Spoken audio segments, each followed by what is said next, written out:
अब तक हमने देखा था जहान अपनी स्टोरी ईवो को बता रहा था। वो आगे बताता है, गर्मी की छुट्टियों में मुझे एकेडमी में भेजा गया। जब तक उसके गेट तक नहीं पहुंचा, मुझे पता भी नहीं था कि मुझे अगले 3 महीने तक यहीं पर रहना पड़ेगा। मेरे पेरेंट्स ने मुझे और मेरे लगेज को एकेडमी के गेट पर छोड़ दिया और वो बिना कुछ बोले वहाँ से चले गए। मुझे वहीं पर ज़बरदस्ती रहना पड़ा। किसी की छोटी से छोटी गलती के लिए भी वो उसे बहुत बड़ी सज़ा देते थे। इसलिए मैंने भी अपने आप को तैयार किया और वहीं पर रहा। मैं दिन में सिर्फ 5 घंटे तक सोता था। धीरे धीरे मुझे इसकी आदत लग गई। दिन में बस 3 बार खाना मिलता था और बाकी पूरा दिन हमें कसरत करनी पड़ती थी। शुरू में यह सब बहुत भयंकर लगता था, लेकिन फिर आदत पड़ गई। इस सब के अलावा मुझे बस एक ही चीज़ पसंद थी, पेंटिंग करना। ईवो बोला, चलो कम से कम वहाँ पर लड़कियाँ तो नहीं थी तुम्हें सेड्यूस करने के लिए। तब जहान मुस्कुराता हुआ बोला, हाँ लड़कियाँ नहीं थी, लेकिन लड़के बहुत सारे थे, इसलिए मैंने अपना काम जारी रखा। अब ईवो ने फिर से एक बार जहान को बहुत ज़ोर से पिंच किया। जहान ईवो के ऊपर आ गया और बोला, अगर तुमने चुप नहीं किया तो मैं स्टोरी बंद करूँगा और तुम्हें इस बात की सज़ा दूंगा। खासकर इस बात का ध्यान रखूँगा कि तुम चल नहीं पाओगे। फिर अपनी उस अगली प्रिंसेस को बताते रहना जो कुछ भी बताना है। जहान अब अपने प्राइवेट पार्ट को ईवो के ऊपर रब करने लगा। ईवो ने बड़ी मुश्किल से उसे इग्नोर किया और वो दांत पीसते हुए बोला, मेरे सामने अपनी पास्ट लाइफ के बारे में बातें करना बंद करो जहान का। जहान मुस्कुराते हुए बोला, तुम्हें तो मेरा शुक्रगुजार होना चाहिए। मैंने इतना सारा एक्सपीरियंस लिया है कि मैं तुम्हें वर्ल्ड का बेस्ट प्लेजर दे सकता हूँ। अब जहान ईवो के लिप्स सक करने लगा तो ईवो ने अपना मुंह फेर लिया तो जहान ने उसके नेक पर किस करना शुरू किया। निशान मत बनाना, ईवो ने कहा तो जहान रुक गया। तो फिर से अपनी स्टोरी कंटिन्यू करते हुए बोला, जब मैं वापस आया तो मैंने देखा मेरे पेरेंट्स ने फिर से एक बार अपना घर बदल दिया है। इस बार एक बहुत बड़ा विला था हमारा घर, जिसकी पूरी की पूरी 3री मंजिल मेरे नाम थी। मेरे लिए सर्वेंट्स की पूरी फौज खड़ी थी, लेकिन फिर भी मैं खुश नहीं था। उस सब में दिल बहलाने वाली कुछ ही चीज़ें थीं, जैसे मेरे कम होने वाले ग्रेड्स, लड़कियाँ और हाउशवान के साथ हैंग आउट। मेरे 17वें जन्मदिन पर मैंने स्कूल बंक किया और क्लब में चला गया, जहाँ पर मैंने बहुत सारी शराब पी, ड्रंक हो गया और उसी हालत में घर पर आ गया। मैंने नौकरों से कह दिया कि मेरे पेरेंट्स को ना बताएं, लेकिन उन्होंने सीसीटीवी के ज़रिए पता लगा ही लिया। मुझे पता नहीं था कि घर में उन्होंने सीसीटीवी भी लगाया हुआ है। फिर से एक बार मुझ पर चिल्लाया गया, इस बार बहुत ही ज़्यादा, क्योंकि अब मेरे पेरेंट्स एम्बेसडर्स बन चुके थे। अगले दिन उन्हें प्रेसिडेंट के बर्थडे पार्टी पर इनवाइट किया गया था, इसलिए उन्होंने मुझे हाउस अरेस्ट करके रखा। उसके बाद से मेरी पढ़ाई के लिए घर पर ही टीचर्स हायर करने को कहा। हाउशान तब भी मेरे साथ ही था। जब उसे छोड़ने के लिए मैं चुपके से घर से बाहर निकला, उनका ऑफिस क्रॉस करते वक्त मैंने सुना कि वो मुझे अमेरिका में किसी मिलिट्री स्कूल में डालने के बारे में बात कर रहे हैं, जहाँ पर मुझे कुछ हफ्ते नहीं बल्कि 5 साल रहना होगा। उसी पल मैंने ठान लिया कि मुझे घर छोड़कर चले जाना है। हाउशान भी जल्द ही 18 साल का होने वाला था। उसके बाद उसके लिए ऑर्फनेज में जगह नहीं थी, इसलिए हम दोनों ने साथ में भागने का तय किया। हालांकि मैं उसके खिलाफ था, लेकिन उसने मुझे अकेले कहीं पर भी बाहर जाने से मना कर दिया। मैंने मेरे पेरेंट्स से कुछ भी नहीं लिया, सिवाय मेरे आईडी कार्ड, कुछ पेपर्स, मेरे डॉक्यूमेंट्स और कुछ पैसों के। उसके बाद हम ऑर्फनेज चले गए हाउशान के डॉक्यूमेंट्स लेने के लिए। अब जहान रुक गया, तभी वो उसके आगे बोलने का इंतज़ार करने लगा। करीब 10 मिनट तक जहान कुछ भी नहीं बोला। तो ईवो ने पूछा, आगे क्या हुआ? तो जहान ने कहा, ओह सॉरी।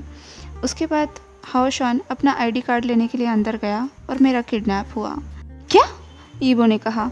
तो जहान ने कहा, हाँ तुमने सही सुना, मैं 17 साल का था, फिर भी मैं किडनैप हुआ था। तो मैं बच्चा ही और बहुत डरा हुआ भी।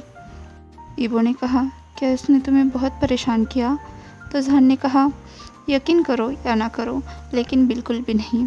मेरा किडनैपर मेरा बहुत ख्याल रखता था, मुझे खाने पीने के लिए देता था, नहाने के लिए देता था। हाँ मैं घबराया हुआ था, लेकिन फिर भी वो लाइफ किसी होटल में रहने से कम नहीं थी। मेरे किडनैपिंग के पीछे एक ही वजह थी, मेरे डैड के द्वारा प्रेसिडेंट को गिफ्ट किया जाने वाला झूमर, जिसमें 7 कैरेट के पूरे 88 हीरे लगे हुए थे। सबको पता था प्रेसिडेंट को झूमर कितने पसंद है, इसलिए मेरे पेरेंट्स ने खास कर ये झूमर बनवाया था। मेरे ब्लैकमेलर ने वही झूमर मांगा, वरना वो दोबारा कभी मुझे देख नहीं पाएंगे, ऐसा उसने फ़ोन पर बताया था। जहान हंसते हुए बोला, क्या तुम इमेजिन भी कर सकते हो, एक झूमर के लिए मेरा किडनैप किया गया था। ईबो ने कहा, क्या तुम्हें ये सब मजाक लगता है? तो जहान ने कहा, हाँ कभी कभी। एनीवेज, मेरे पेरेंट्स ने मना कर दिया, क्योंकि उन्होंने पहले ही रिपोर्टर्स को बता दिया था कि उन्होंने किस तरह का प्रेजेंट लिया हुआ है और वो द अलमाइटी प्रेसिडेंट को नाराज़ नहीं करना चाहते थे। जब मैंने ये सुना तो मैं खुद शॉक में चला गया था कि मैं उनका असली बेटा था भी या नहीं। अगर कोई झूमर के बदले मुझे रख रहा है तो वो झूमर को चुन रहे हैं, ऐसा कैसे हो सकता है? मेरे किडनैपर ने मुझे 3 दिन तक अपने पास रखा, फिर उसके लिए पानी सर से ऊपर होने लगा, तब भी मेरे पेरेंट्स नहीं माने। तो क्या हुआ? ईबो ने पूछा। जहान ने कहा, आखिरकार 3 दिनों बाद उसने मुझे फ्री कर दिया। तुम्हें छोड़ दिया? ऐसे ही? मतलब कोई मारपीट नहीं, कोई टॉर्चर नहीं? ईबो ने आश्चर्य से पूछा। तो जहान ने कहा, हे, क्या मेरा टॉर्चर होता तो तुम्हें अच्छा लगता? ईबो ने कहा, नहीं बिल्कुल नहीं, मैं बस बहुत ज़्यादा सरप्राइज़ हूँ। ईबो शर्मिंदा हुआ तो जहान अपनी स्टोरी आगे बताने लगा। हाँ, उसने मुझे बिल्कुल फ्री छोड़ दिया। कहीं ना कहीं वो भी सरप्राइज़ था कि मेरे पेरेंट्स इतने ज़िद्दी कैसे हो सकते हैं। उस अजनबी को मुझ पर तरस आया। वो बार बार मुझसे माफ़ी मांगता हुआ बोला कि मैं जा सकता हूँ, लेकिन मैं नहीं गया। मैं अगले 3 दिन तक वहीं रहा। आखिरकार मेरा किडनैपर खुद ही घर से चला गया और 2 घंटे बाद अपनी एक आँख सुझाकर वापस आया और साथ में हाओशान भी था, जो उसे देखकर बहुत गुस्सा कर रहा था। मेरा किडनैपर पिछले कुछ दिनों से मुझ पर नज़र रख रहा था, इसलिए उसे पता था हाओशान मेरा दोस्त है, और जब उसने हाओशान को मुझे ढूंढते हुए देखा तो वो उसे लेकर मेरे पास आ गया। हाओशान को भी उस पर शक हो रहा था, इसलिए उसने आओ देखा ना ताओ सीधा किडनैपर को पीट दिया और फिर उसे ही लेकर मेरे पास आ गया। मुझे देखने के बाद उसके गुस्से पर मेरी चिंता हावी हुई और उसने सीधा मुझे बाहों में लिया। मैं बहुत ज़्यादा शॉक था, लेकिन उससे भी ज़्यादा परेशान था, क्योंकि अब हमारे पास रहने की कोई जगह नहीं थी। इसलिए हम दोनों भी उसी किडनैपर के पास ही रुक गए। क्या? क्या तुम पागल हो? तुम उसके साथ कैसे रुक सकते हो? ईबो चिल्लाया। जहान ने चकल करते हुए कहा, मैंने कहा ना, मैं शॉक में था। साथ में हमारे पास रहने के लिए कोई भी जगह नहीं थी, और तुम ये बात भूल गए कि किडनैपर ने कभी भी मुझे हर्ट नहीं किया था। बस उसने काफ़ी सारा कर्जा लिया हुआ था और ब्याज सहित चुकाना उसके बस की बात नहीं थी, इसलिए उसने मुझे किडनैप किया। पर इस बात के लिए वो ज़िंदगी भर शर्मिंदा रहा, बार बार मुझसे माफ़ी मांगता रहा। और उसकी किस्मत तो देखो, मुझे किडनैप करने के 2 दिन बाद ही वो लोटो जीत गया, अपना सारा कर्जा चुकाया और एक बड़े घर में रहने के लिए गया, और हम भी उसके साथ ही रहने लगे। अगर उस किडनैपर की जगह और कोई होता तो शायद अब तक हम मर चुके होते, पर तब मुझे इस बात की परवाह नहीं थी, क्योंकि मेरे पेरेंट्स ने मेरे बदले एक झूमर को चुना था, और ये बात मुझे बहुत हर्ट कर गई थी। किडनैपर ने कभी भी हमें वहाँ से जाने के लिए नहीं कहा, ना ही कभी रेंट या फिर कुछ भी चीज़ के लिए पे करने के लिए कहा। उसे तो ऐसा लग रहा था जैसे रातों रात उसने 2 बच्चे पैदा कर दिए। धीरे धीरे हाओशान का गुस्सा कम हुआ, लेकिन किडनैपर ने फिर भी मुझसे माफ़ी मांगना बंद नहीं किया। धीरे धीरे हम सब के बीच में दोस्ती हुई, या फिर ऐसा कहो कि हम सब एक फैमिली बन गए। ये तो अलग ही लेवल की पागलपंती है, ईबो चिल्लाया। शायद मेरे पेरेंट्स की नज़र में मैं मर चुका था। उन्होंने मुझे ढूंढने की कोशिश भी की, लेकिन मैं और हाओशान छुपने में मास्टर थे। कभी कभार मेरा किडनैपर कहता था कि मुझे अपने पेरेंट्स के पास लौट जाना चाहिए, कम से कम उन्हें बताना तो चाहिए कि मैं सही सलामत हूँ, लेकिन मैंने उसे हमेशा मना किया। तुम्हारे पेरेंट्स का क्या हुआ? तुमने कहा कि वो एम्बेसडर्स हैं, ईबो ने पूछा। तो जहान ने कहा, हाँ, उन्होंने 5 साल पहले राजनीति से संन्यास ले लिया। अब वो क्या कर रहे हैं मुझे नहीं पता, और मैं जानना भी नहीं चाहता।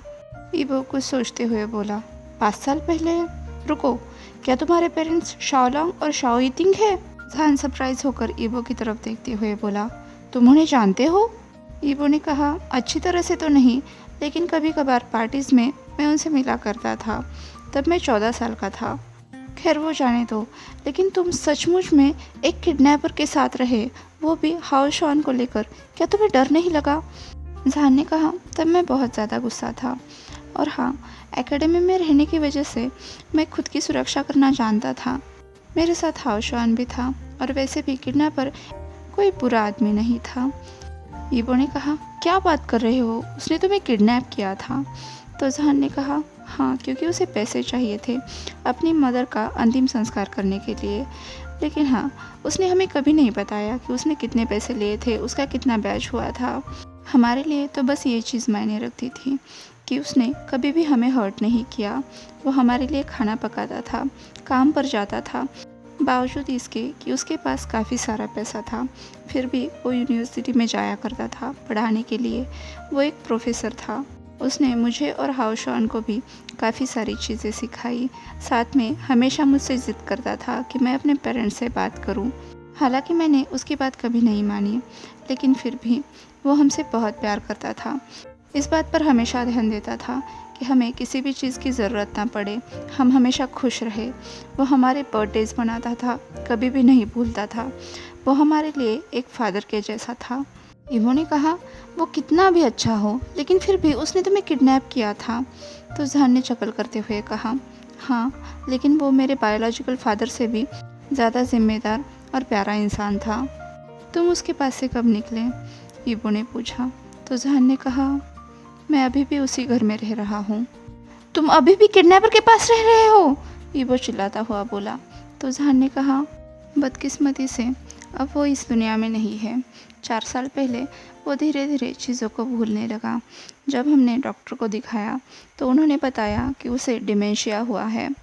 मैं और हाओशॉन तो बहुत बुरी तरह से शॉक हुए, लेकिन उसने बहुत जल्दी अपने भाग्य को एक्सेप्ट कर लिया। अब वो कहाँ पर है? ईबो ने पूछा। तो जहान ने कहा, उनकी मौत हो गई 7 महीने पहले।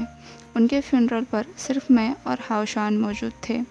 उनकी मौत के बाद एक लड़की हमारे पास आई और उसने हमें कुछ पेपर्स दिए। वो लड़की उनकी लॉयर थी। उनका लिखा हुआ लेटर मुझे आज भी ज़बानी याद है, जिसमें उन्होंने लिखा था, मेरे 2 बेटे शाहजहान और हाओशॉन, इनके लिए मैं अपनी पूरी संपत्ति छोड़कर जा रहा हूँ। उम्मीद करता हूँ आगे की ज़िंदगी वो अभी से बेहतर तरीके से जिएंगे। उन्होंने जो कुछ भी मेरे लिए किया उसके लिए मैं काबिल नहीं था। मैंने अपनी ज़िंदगी में बहुत सारी गलतियाँ की है, लेकिन फिर भी उन्होंने मुझे बहुत सारा प्यार दिया।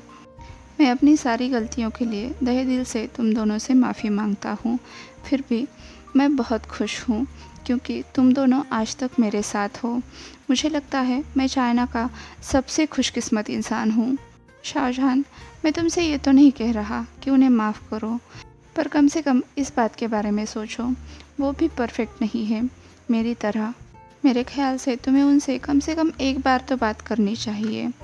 चलो, तुमसे अलविदा कहते हुए मैं बस एक ही बात कहना चाहूँगा, तुम्हें दुनिया की सारी खुशियाँ मिले। ईवो ने कहा, शायद मुझे उसके बारे में गलत बोलने का कोई हक नहीं है। उसने सिर्फ एक गलती की जिसके लिए वो ज़िंदगी भर तड़पता रहा। बाहर की दुनिया में इससे बहुत खतरनाक लोग भरे पड़े हैं। जहान ने कहा, सही कहा, तुम्हारे फादर के जैसे। ईवो ने कहा, तुम अपने पेरेंट्स से कब बात करने वाले हो? तो जहान ने कहा, मुझे बात करने का कोई मन नहीं है। चलो, कुछ ऐसा भी रह गया है जो तुम पूछना चाहते हो और मैंने तुम्हें नहीं बताया? ईवो सोचने लगा, मैं जानना चाहता हूँ कि वो कितने लोगों के साथ सोया है, लेकिन शायद मैं उसका जवाब ना ही सुन पाऊँगा और ना ही सह पाऊँगा। इसलिए ईवो ने सर हिलाकर मना किया। तो जहान बोला, ठीक है, फिर मेरे रिवॉर्ड का समय हो गया है। ईवो ने कहा, कोई रिवॉर्ड नहीं, और वो बेड से उतर गया। तो जहान चिल्लाया, हे, तुमने कहा था कि। ईवो ने कहा, मैंने कहा था कि हम बात करेंगे। तो जहान ने कहा, अगर मैं कहूँ कि मैं हॉर्नी हो रहा हूँ तो ईवो ने कहा, ये मेरी प्रॉब्लम नहीं है। पास्ट में जहान ने इतने सारे लड़के और लड़कियों के साथ मज़े किए थे, इसलिए वो अब उसे तड़पाना चाहता था।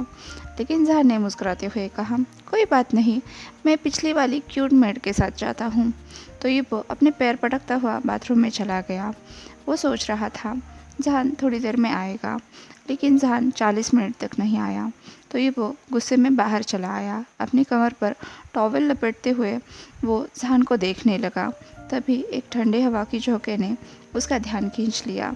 उसके सामने फिर से एक बार वो मौजूद था। आज के लिए बस इतना ही। आपसे कल मिलती हूँ। तब तक के लिए अपना ख्याल रखिए। वीडियो पसंद आया हो तो लाइक, शेयर और सब्सक्राइब कर दीजिए। और हाँ, वांगशान बबल में खुश रहिए। Thank you.